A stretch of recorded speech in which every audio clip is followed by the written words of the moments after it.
just performed a while ago is the dance of the Alcanay tribe, mostly from Western Mountain Province and part of even the Ilocos and Abra.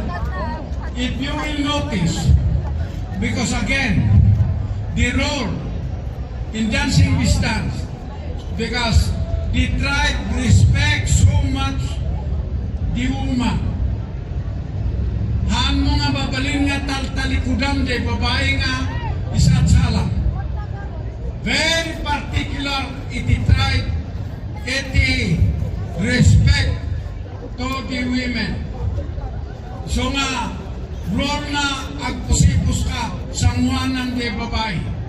Sige, baka matem kayo na bintas na buya, napatikan nyo tigang sa under your feet. Under the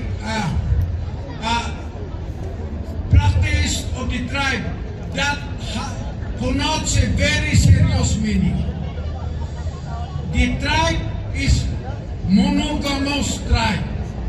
They are very concerned against those unfaithful husband to their wife.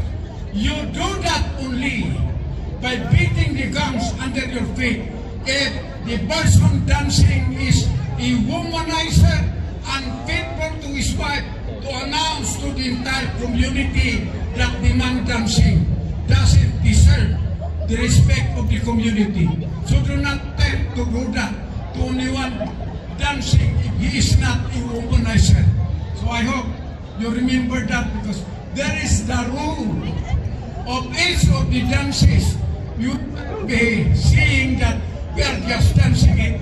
It connotes important meaning that even show the customs, the respect in the tradition of the tribe.